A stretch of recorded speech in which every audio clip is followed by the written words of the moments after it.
Bonjour à vous, alors dans cette vidéo on va voir la taille du poirier et la forme en vase. Alors on va voir pourquoi cette forme en vase et pourquoi tailler les prolongements du poirier. Donc c'est très important, ces deux choses sont très importantes.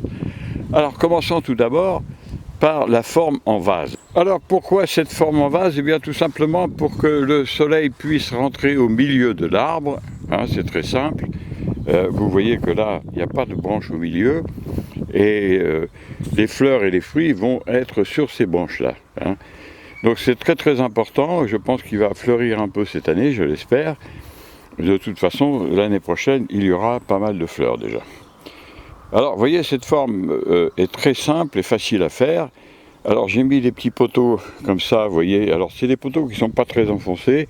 Ils sont enfoncés de 30 cm, vous voyez, ça tient moyennement, mais ça suffit pour diriger les branches, pour les écarter et leur donner un alignement idéal. Alors ces branches vont s'étaler, vous voyez, comme vous le voyez, la forme est très facile à faire. Les poteaux, vous voyez, c'est facile à enfoncer, à peu près 30 cm. Et puis je les enlèverai vers le 15 août. Et puis l'année prochaine, eh bien, je verrai s'il y a lieu, selon le développement de l'arbre, s'il y a lieu d'en remettre l'année prochaine au printemps, tout simplement. Ce ne sont pas des poteaux qui sont là pour rester, c'est juste pour diriger les branches pendant quelques années, donc cette année et l'année prochaine au pire. Pourquoi aussi la forme en vase? Parce que la verticalité permet aux poiriers de fleurir d'une manière très abondante sur ces rameaux. Et vous voyez que là, ils sont à intervalles réguliers, à peu près 30 cm, en moyenne, 30-40, et ça permet d'avoir la lumière passe au milieu des branches, au centre de l'arbre, la lumière, l'air aussi circule, pour éviter les coins obscurs où les parasites s'installent. Donc vous avez un idéal, franchement, pour cet arbre-là. Alors c'est une forme qui est très bonne aussi pour l'abricotier, et franchement, c'est les deux seules espèces qui adorent cette forme. À la limite, on peut faire aussi avec le prunier. Alors ces branches, elles vont monter jusqu'à 2 mètres, 2 mètres 50. Donc vous avez 15 branches ici. Alors ça vous fait 15 branches d'à peu près 2 mètres de longueur, ce qui fait 30 mètres de fructification, ce que vous n'obtiendrez pas avec un arbre qui est non taillé.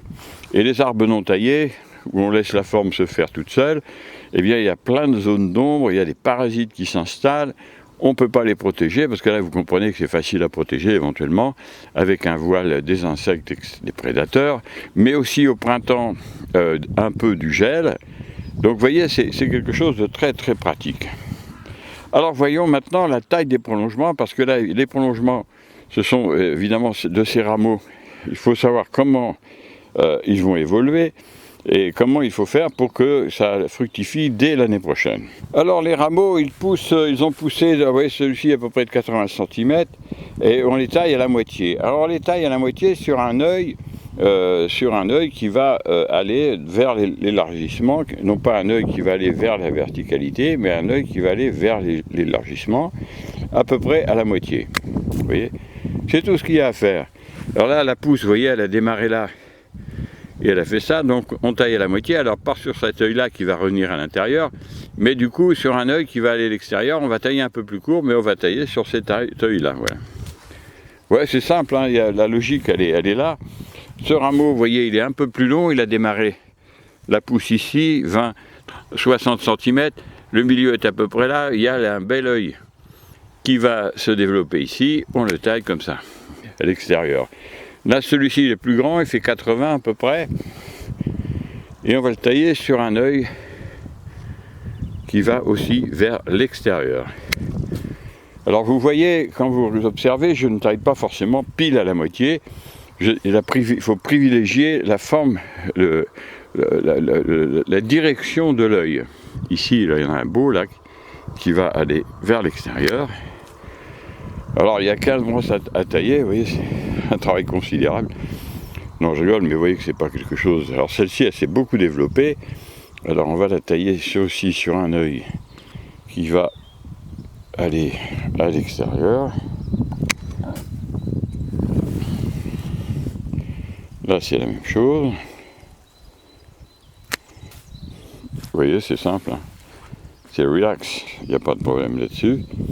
Là, il y a celui-là ou celui-là, je vais plutôt prendre celui-là. Alors, on regarde à peu près, là, il y a celui-là, celui-là. Celui-là, il est pas mal. Alors maintenant, après, je vais vous expliquer pourquoi tailler à la moitié. Je le dis à chaque fois, mais il faut pas oublier de le dire à chaque fois parce que c'est fondamental. Alors là, je vais le tailler que là parce que il est très court. Ça vaut... Voilà, là, on est là. Si je taille en dessous, ça va retourner vers là. Voilà.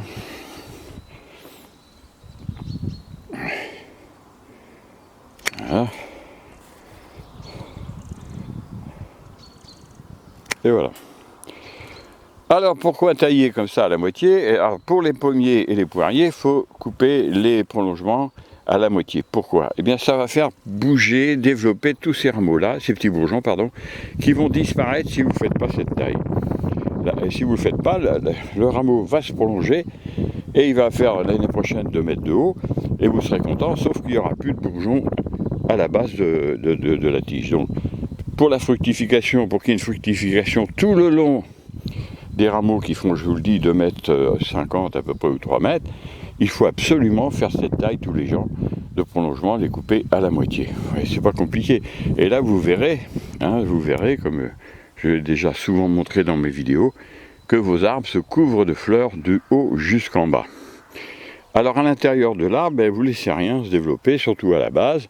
Vous laissez développer, je vous expliquerai après avec la taille en verre, que les petits bourgeons sur ces rameaux. Hein. Il y en a une quinzaine et ça suffit amplement pour que 90% de la sève, ou 80%, soit uniquement pour les fruits et les feuilles. Ça ne sert à rien d'emmener un arbre à 7 mètres de haut et avoir les fruits en haut de l'arbre sans pouvoir les cueillir, sans pouvoir les protéger, etc. etc. Et vous avez 70 à 80% de pertes, parce que la sève sert à construire un arbre d'un volume qui ne sert absolument à rien. Alors j'ai mis un engrais bio complet en dessous et un engrais liquide dont je vous donnerai la recette. Je vais sortir un petit livret là-dessus. C'est un engrais magique. Hein. Je commence à en parler parce que là franchement j'ai eu des résultats l'année dernière considérables. Et un engrais liquide, c'est le secret des champions des jardins et des vergers. Hein, franchement, les arbres, les plantes, tout le monde adore ce type d'engrais. Ça coûte, j'en ai des recettes qui coûtent 0 centime et d'autres quelques centimes au litre. Et c'est franchement extraordinaire. Alors, engrais complet de base avec tous les minéraux, etc. etc. J'ai même mis un peu de lithotam, une couverture de sol hein, pour qu'il n'y ait pas une évaporation et puis qu'il y ait un humus qui se forme avec des vers de terre, avec un certain nombre de micro-organismes. Et puis, tout au long de l'année, on met un peu d'engrais liquide, et puis voilà, le tour est joué, des engrais liquides qui ne coûtent quasiment rien, et là, vous avez vraiment l'idéal, vous êtes quasiment en autosuffisance, et vous aurez un arbre comme ça, peut donner des centaines de poires quand il sera adulte. Voilà. Alors, je referai une vidéo, bien évidemment, quand il va commencer à se développer, pour que vous puissiez voir l'évolution de ce petit poirier. Alors la variété, hein, c'est de la beurrée hardie, c'est une super bonne poire, hein, elle est vraiment excellente. Et puis voilà, alors le problème ici, avec le climat qu'on a ici, vous voyez, aujourd'hui nous sommes le 24 février 2023, il ne fait pas très chaud, mais c'est un peu normal. Le problème ici, c'est les gelées tardives, pour les poiriers qui ont des floraisons très hâtives vers fin mars, avril. Et forcément, nous, on a des fois des gelées à -6, -7. Alors là, c'est pas la peine, hein, c'est pas la peine. Alors, on peut, quand les arbres ont cette forme, les protéger un petit peu. Eh bien, écoutez, sur ces bonnes paroles, je vous dis à bientôt pour d'autres vidéos. Au revoir.